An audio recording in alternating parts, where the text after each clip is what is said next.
All right, welcome back to Blue by the Numbers, part of the Blue by 90 Network, presented by Feldman Chevrolet of Highlands. I'm Tanner, joined by Brian. Brian, it's been a couple weeks, a little It's been hectic. a Bye minute. weekend there. I was traveling, so unfortunately, I haven't been able to talk about the most recent two games that Michigan's played. But they go 2-0 in those two. And how are you feeling as we're coming off the last bye of 2025?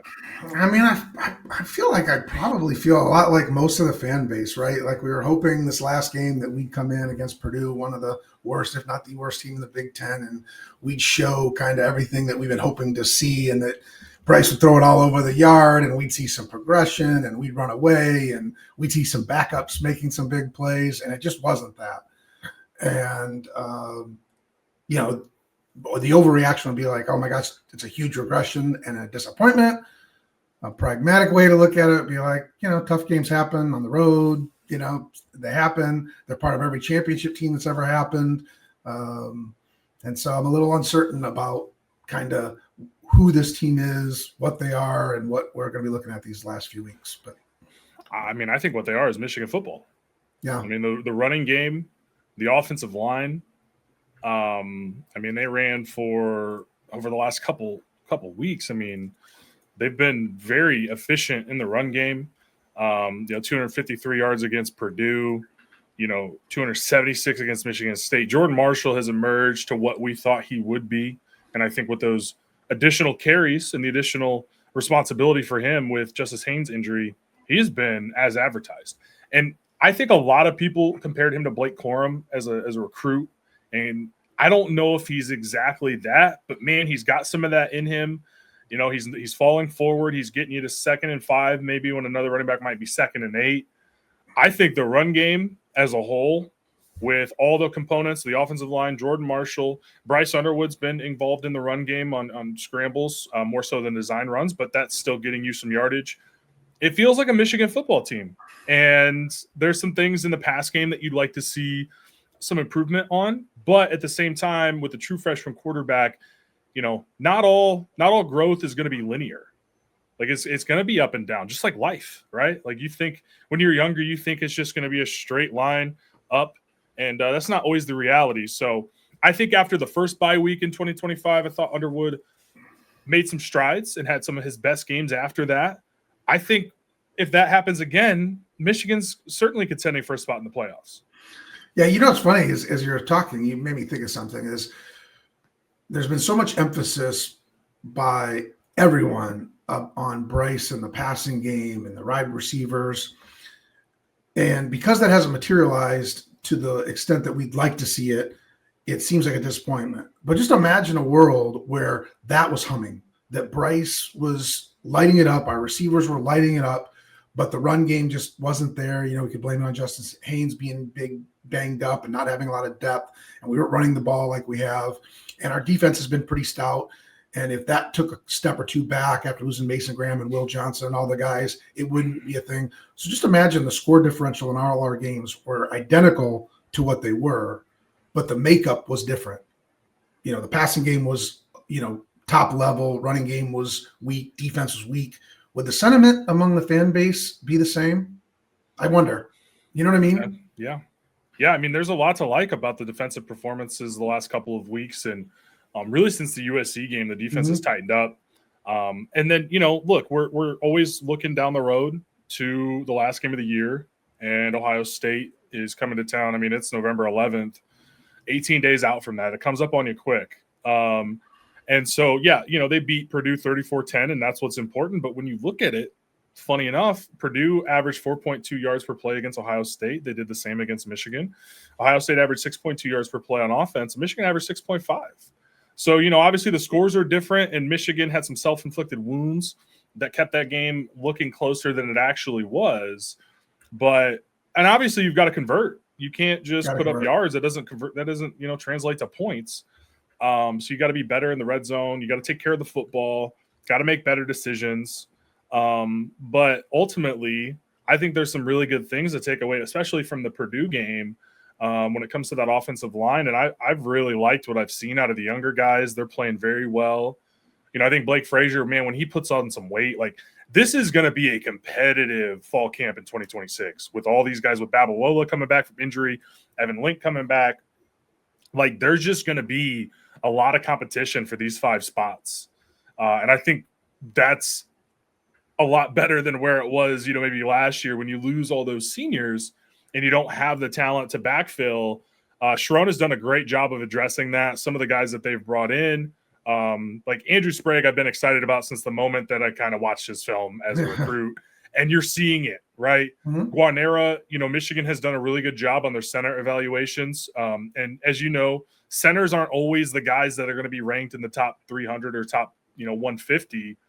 So Guarnera, I think he was maybe a top 400, 500 kid, but he's coming in as a redshirt freshman playing very well. He's going to be your center for the next 3 years. So I've seen a lot to like about the future, but also the here and now. I think this team, they've got to play a really good game in Ann Arbor in a little over 2 weeks, but I think that there is an opportunity for them to win that game. And then I don't know what the Big Ten standings could look like if Michigan were able to get that done.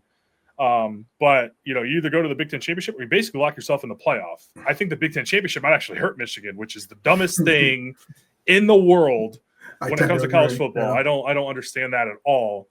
But the win over number 1. I certainly think they can get it done, man. They're not we saw what happened last year on the road with our boy Davis Warren, no threat of a real passing game. And I think that this team, I'm getting ahead of myself, got to win those next 2, but there's a path. There's definitely a path.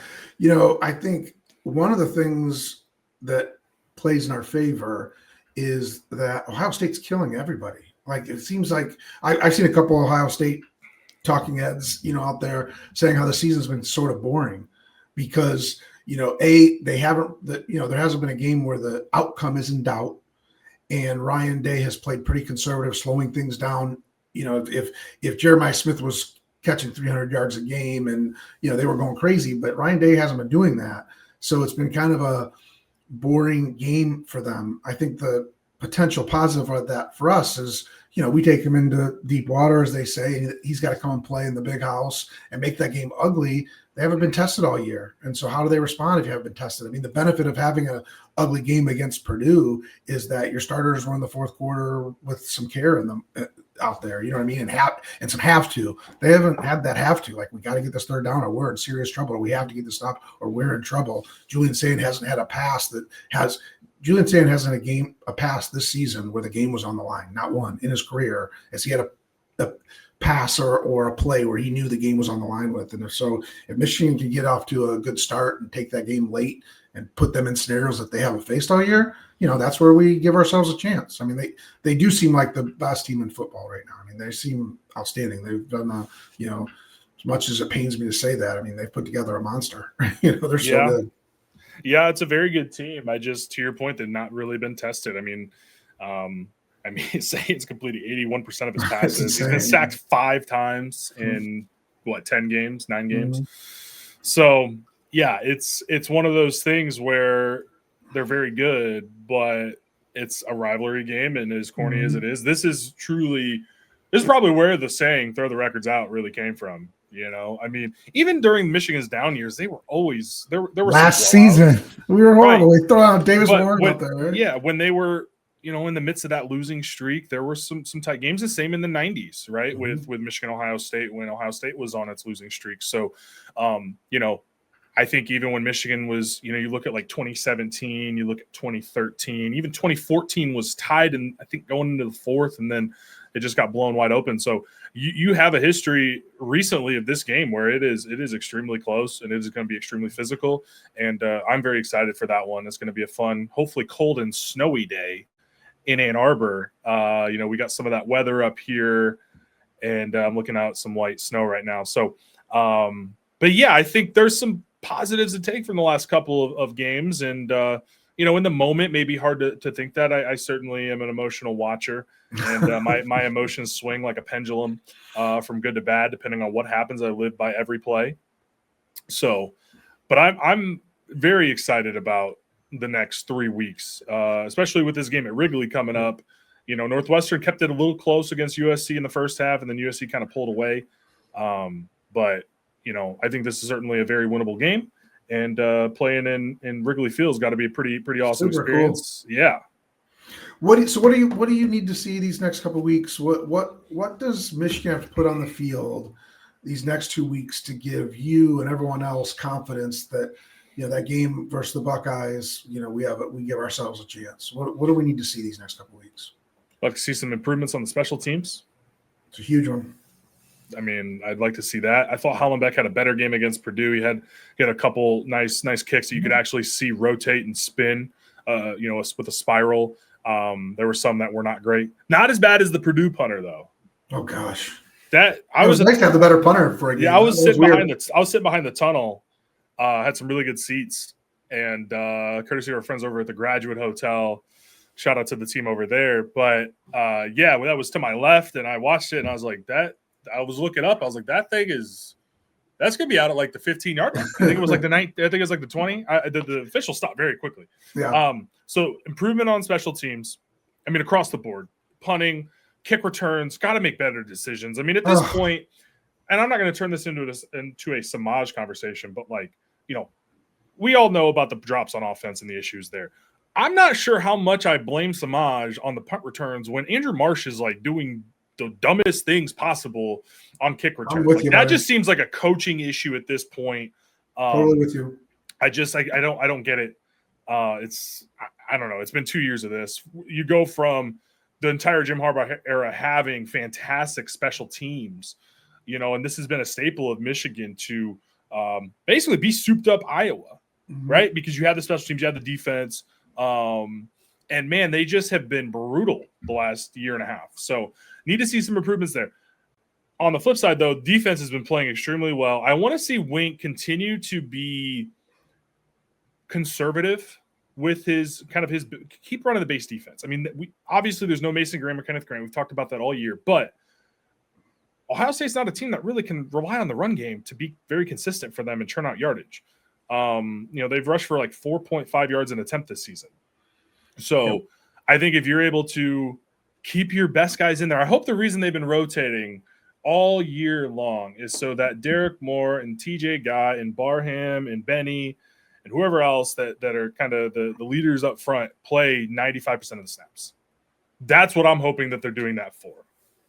Yeah, I think, and the good news, it sounds like from the press conference and the stuff we've been hearing sounds like Barham will be back this week. Sounds like Cole Sullivan will be back this week. Jimmy Rolder seems like he's working through it. I don't know if he's back this week, but they feel like he could be back in Maryland. I think Rod Moore, I don't know, we're going to see Rod Moore again this year or not. I don't know.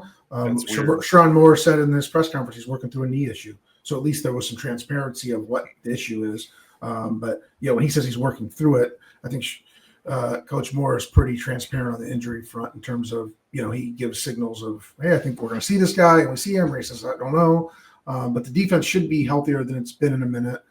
And, the good thing is as bad as that Purdue, outcome looked, we got a lot of young guys, a lot of snaps on the defensive side of the ball. So, having those guys back and 2 weeks to prepare and scheme up this the stretch run here, I think I'm excited to see the defense. I feel confident that they'll be better because I think Wink, that, and I'm basing that on proof of performance. Last year, this defense got better each week. Like we got better throughout the season and, peaked at the end. And, coming off the bye, you sure think they should be able to self-scout and see where they're vulnerable and be able to twist, shake up some of the looks they've been giving people to confuse folks. So I'm optimistic about the defense. As I look ahead, my concern isn't really with the defense at all. I think, we've played so many young guys, particularly on the back end, that they're getting better and, more continuity out there. They found their mix situationally of, okay, here's the guys we can trust in these situations. Here's the guys we can trust in others. But I feel like, defense, it's really –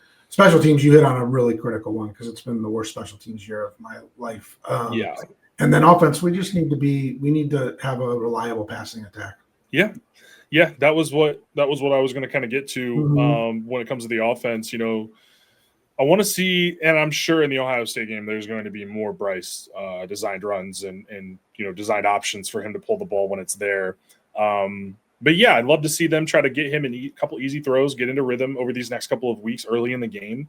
Let him kind of see the ball go through the hoop, so to speak.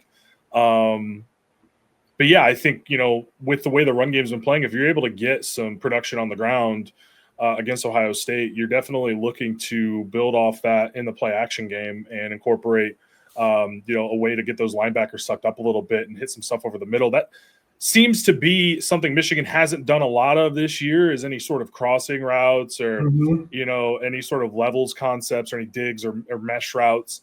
They have been fairly conservative when it comes to that. And I understand that, because that's typically the most dangerous place to throw the football.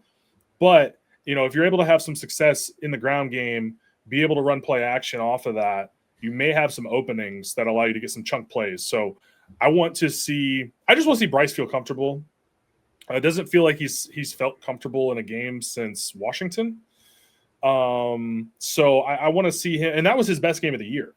And then sort of follow that up with the last couple of performances has been frustrating, but also understandable, right?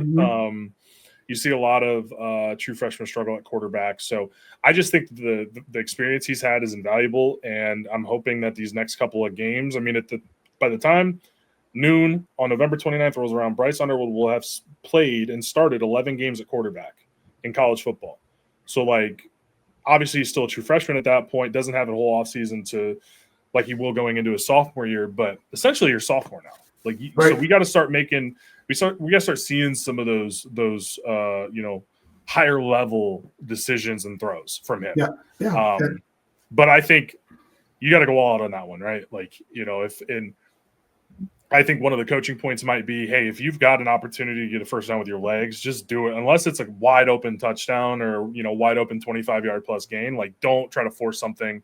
Right, like he did against Purdue, throws a pick. That's the last thing. You cannot do that. Well, I guess you could actually, Brian. You could do that and still beat Ohio State. You could throw an interception in the end zone on first and goal and still win. Yeah. So I don't want to do that, though. I'd rather, not turn the ball over and try to play a clean game. But you do have to take some shots. I think go ahead. Well, I would say I'm hoping that this bye week, we've seen so many different cast of characters in the passing game. You look at tight ends, you have Zach Marshall and Deacon Tonelli and, Hogan Hansen a little bit, Marlon Klein a little bit, but all those guys bring something a little bit differently. And, I think Hogan Hansen at least has been practicing this week. So you can find the situations. Guys don't need to play every down. It's okay. You have a different guys with slightly different skill sets. And then you introduce Jamar Browder and Channing Goodwin and some of these guys that they can figure out the concepts where each one of these guys can thrive and call it that way. You were all different sets of packages, Northwestern, Maryland, Ohio State, until we put it on tape, have no clue what different combinations are going to represent. And I think if you can, if the passing coordinator and the, OC, and they can all look and identify where these guys can do their best work, we have a lot of different guys that we can roll out there. It's just putting them in a position to win and then, block it up so Bryce has time to let the play develop and make it happen. Yeah. Well, and I really liked what I've seen from Chip Lindsey's offense so far this year. I think he's called a lot of really good games. I think it's been more so execution. I think he's called some really great games. I agree. And I think, there's probably some frustration from the fan base against Michigan State against Purdue, but I think you probably have a true freshman quarterback that's like, what am I seeing out here? Yeah. And so I think Chip has done a really good job of kind of, for the most part, making sure that he's not going to make a back-breaking turnover. Yeah. And sometimes that comes with running it 3 straight times and maybe you go 3 and out. But, it's better than giving him short field. I was going to say punting is winning sometimes. Sometimes Hollenbeck has some great kicks, man. And it's not Hudson's fault. They've had some issues trying to get punters in. So, but that goes with what this team is good at, just playing defense and keeping the ball, right? Not turning it over. So, yeah, man, I think this will be a fun stretch. Fun. Yeah. This is the best time of year, in my opinion, with all the sports that are on. I mean, we just finished up the World Series, which was amazing. I watched that after the Purdue game. I caught the last couple of innings getting home from that. And this is just a fantastic time of year with football, college basketball. I mean, we don't talk about college basketball. My goodness. I mean, we might have to just keep the show going to talk about college basketball. I mean, this team, and you could say Oakland's bad, and then Oakland goes and is pretty competitive with the number 1 team in the country at the time. But yeah, it's just a great time of year. It's the most fun. Conference championships are coming up. Thanksgiving, Maction, probably Maction tonight, I'm sure. Although I don't get to watch it, Brian, because I got YouTube TV. Ooh, I can't believe this is my kind of area. And when it first happened, it was like they're not going to let a football weekend come and go. And now we're headed to number 3. There's no sign of them getting a deal struck. That's crazy to me. Yep. I mean, YouTube TV, not to get too in the weeds, but YouTube TV has like a market penetration across the country of like 5-8%. So Disney's losing $5 million a day. Yeah, is what I read. Yeah, I think that might be overstated, but I'm inclined to. I know plenty of people that have YouTube TV that left, because I intend to side. I'm inclined to side with YouTube TV. I mean, because there was the dispute with Fox that got resolved before the deadline. So obviously, YouTube has shown they can play ball. ESPN has had this now with DirecTV last year, and I'm sure that we'll see it moving forward. It's funny. I see a lot of people going to Fubo TV. I believe Disney has a large stake in Fubo, so I'm sure that's not playing a role in this at all. So yeah, correct me if I'm wrong, but I believe I read that. So yeah. I know a lot about this content, and I don't want to go in the weeds on it. So I'm gonna. That's all right, man. But think about Disney owns Hulu and what you do with YouTube TV affects. All I'll say is Hulu. What they do with YouTube TV affects Hulu, and so part of their holding strong is to protect Hulu and protect themselves. And there's a lot in play there, and that's why this hasn't happened.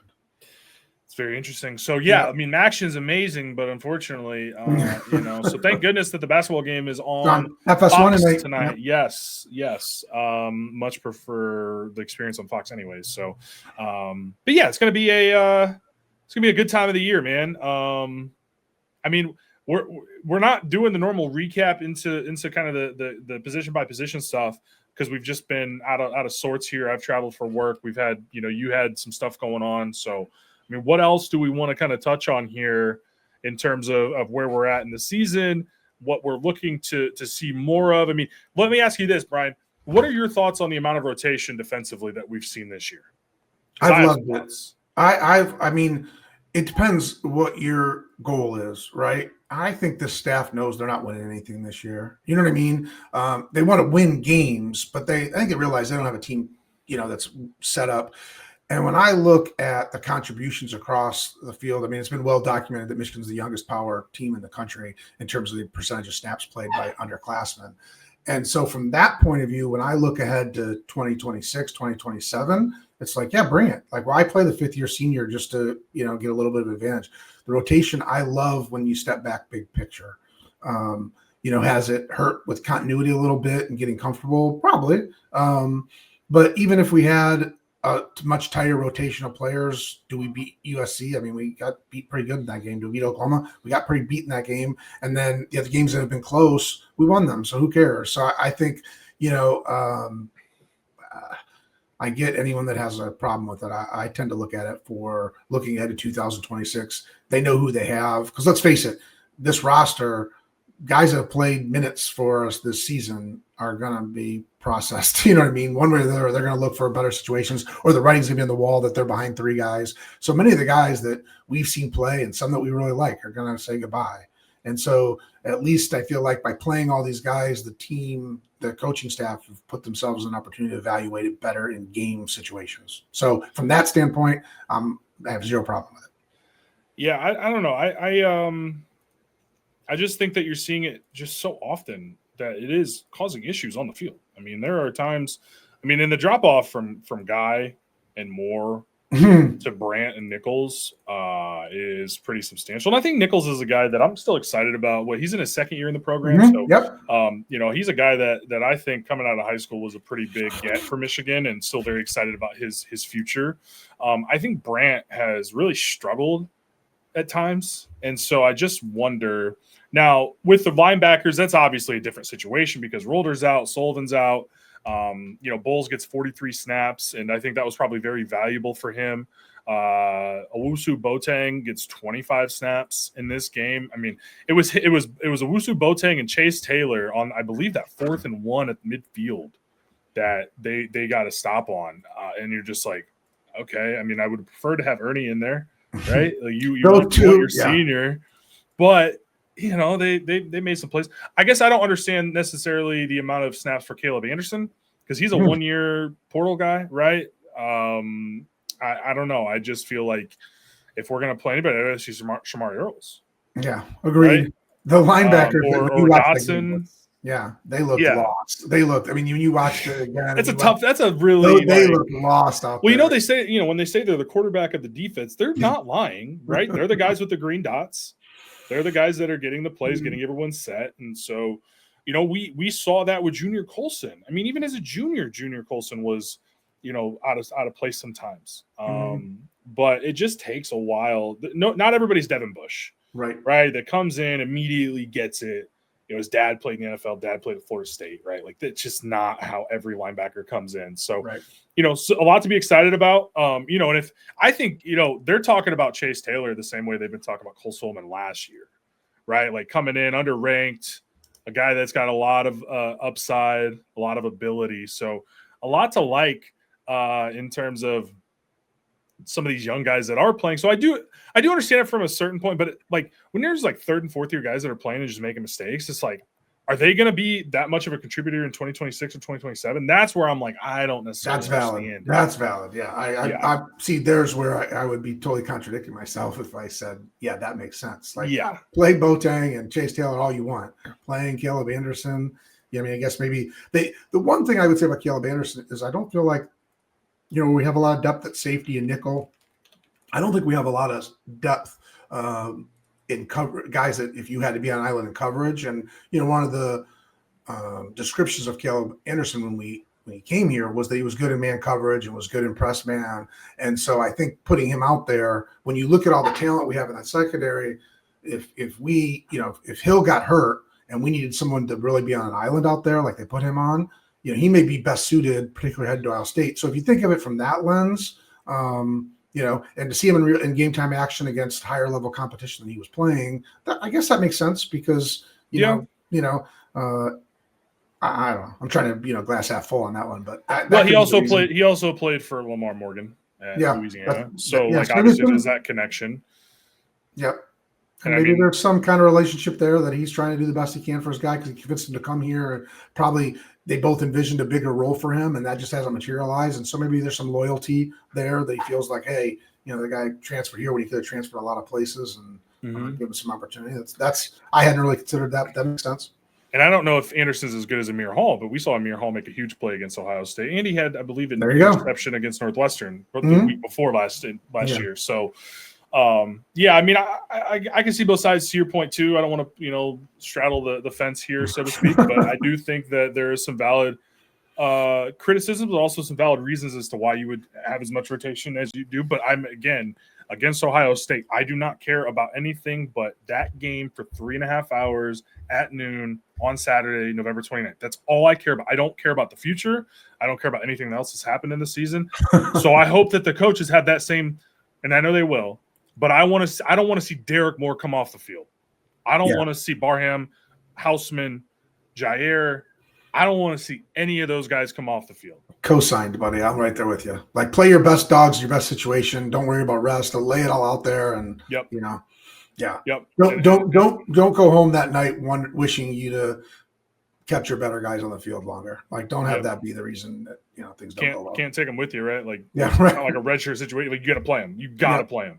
Yep. So, but again, I think that this team has the ability, has the talent. And I hope that, I'll be honest, I hope that they spent this entire last week obviously getting guys healthy and do some self-scouting, but I hope that they were preparing for Ohio State. I bet they were. I'm sure. You got to think Ohio State was doing the same thing when their bye week was going on. I think the unique thing, too, is these next 2 weeks, Northwestern and Maryland may be similar in kind of the level we view them in as opponents. Probably be a 15-point favorite each for both, kind of. But they're two totally different teams. Northwestern is a poor man's Michigan. They want to slow things down. They want to run the ball. They run quarters, 4-4 defense. Maryland, they spread out. They'll run the ball. They try to throw it all over the place. They have a really good young quarterback. And they play more of a zone coverage on defense. So they're so different on both sides of the ball that it gives us two opportunities to show two different things. Like the scouting report, the game planning for both looks different. I mean, you stay true to your identity, of course, but the way you go about it I think it's gonna be interesting to see. You know what I mean? I think Northwestern, we're gonna see a ton of play action on offense. I think you're gonna see a real conservative defense with guys in the box. Maryland, I think you're gonna see us spread it out and go try to throw it and on defense see a lot of pressure. So it'll be interesting to see. I think it allows for the defensive staff to really game plan to completely different scenarios there. Yeah, and similar to last year, you have an opportunity against these two opponents to really hit your stride, right? Remember that Northwestern game and how brutal the season had been up to that point, and Michigan goes out and wins. I think it was 50-6. Yeah, it was crazy on senior night. Mm-hmm. For some reason, that was like I think it was a 3:30 kick, and it was just cold and dark for no reason. Like, why is that game at 3:30? I don't know. Yeah. Thank God this game's at noon on Saturday. Again, and really 11, right? It's really like 11 local time. Yeah, right. I lived in Nebraska for 10 years, so I'm very used to the central time zone start times for college football. And 11 a.m. You get some kegs and eggs, right? That's what you do. Have you ever been to Northwestern? No, I've been to a Northwestern game, and they're in a year where they were decent. And there's a lot of Michigan fans there. There's a ton of Michigan people everywhere, but in the Chicago area, I wonder at Wrigley Field if that'll feel like a home game for Michigan. You gotta think. Yeah, I mean, Northwestern's not having a great season. Northwestern 3.5 hour drive. Yeah, right. You got all the alums in Chicago. Right. And so you've got even the people that are living in other big metropolitan areas. It's direct flight to O'Hare, right? Yeah. You have more options to get to this road game than how many seats are at Wrigley? What's the capacity? Like 40 something. Yeah, it's not. I've been to games at Wrigley. I don't think it's that big. So it's going to. It's 41 and change. Which Northwestern, when I went there, I feel like it's 38 or so. That's like a Northwestern. Northwestern did not seem like a Big Ten game when I was there. So they're not used to having big crowds at their place, but that'll be cool. Yeah, I'm excited. This will be the second time I've been at Wrigley. Never for a baseball game. That's so funny. I've been for a concert, now for a football game. So it's gonna be a cool environment though. We're gonna be doing some stuff at Sluggers in Wrigleyville on Friday with Champion Circle. I've heard this guy that founded Barstool Sports might be there. That's just what I've heard. I don't want to overpromise anything, but I believe he posted something on his Instagram about it recently. And then I want to say Saturday. No hecklers. I think Saturday we're doing something with Duffy's, which is a big Michigan bar in downtown Chicago. So there will be some information on the Blue by 90 social media pages. Go check it out. I should have been more prepared for this component of the podcast, Brian. I just was very excited about the Friday night. Thank you. I'm just excited about the Friday night event. We're going to be doing a live podcast. Going to try, our best to have some guests. I know Chris Wormley is going to be there. Jared Wangler from Valiant is going to be there. A couple former Michigan players from the Harbaugh era. Very excited. Obviously, Chris Wormley does the show with George Strack on our network. Chris Wormley is the man, by the way. He just is a behemoth of a human being, but he's so kind and just an awesome dude. So love having him around, and Jared's awesome too. So if you're in the area, Sluggers, Wrigleyville, Friday night. If you want some more information, I don't have it. I'm not your guy. Go check out the social media pages. Go check out the Twitter, Instagram, Facebook. We'll have all that there. Brian, 3 games. 3 games. I was looking to see if the Bears were at home this weekend and see if we get some Colson Loveland appearance, but they're on the road. It goes very quick. I'm sure that they figured out the schedule to make sure that did not happen. That would have been a nightmare. Right. So any parting words here? I mean, we're 3/4 of the way through the regular season. It's hard to believe. I'm cautiously optimistic. This year from the passing game has not been what I hoped it would be. I think a bye week really helps. That freshman year has to go so fast. Anytime you start something new, you're just going at a breakneck speed. I'm really hoping that this 2 weeks allowed, Bryce to step away a little bit, let the staff kind of work with him, look at film. A lot of his problems have not been processing. It's been the simple things, his footwork, his eye discipline, all the little things. He's just, his fundamentals have kind of lacked at times. So hopefully they get some time to focus on the simple things. I don't think his issues are real big, complex issues. I think it's being young. I think it's simple things. And so I'm hoping to see, I have zero illusion of him coming out and throwing for 300 yards. Maryland's defense can get pretty sloppy, but Northwestern's not that type of team. I just want to see good, smart decisions on third down. I want to see us move the ball. I want to see us end every possession with a kick. I'm hopeful that we see a big step from Purdue to Northwestern from Bryce Underwood. Well, do you remember 2022 and JJ McCarthy, and kind of as a second-year guy, as a guy that had been in the program for a year and a half at that point? I mean, if you look at his stats, they kind of started to fall off a cliff. I mean, against Michigan State, it's 15-25 for 167 yards and a touchdown. Against Rutgers, it's 13-27 for 151 and 2 touchdowns. Against Nebraska, 8 for 17 for 129 and 2 touchdowns. Now he's throwing some touchdowns in these games. But then against Illinois, the game before Ohio State, 18-34, 208 yards. Now that was that super cold game. Corum gets hurt. You're just trying to find a way to win.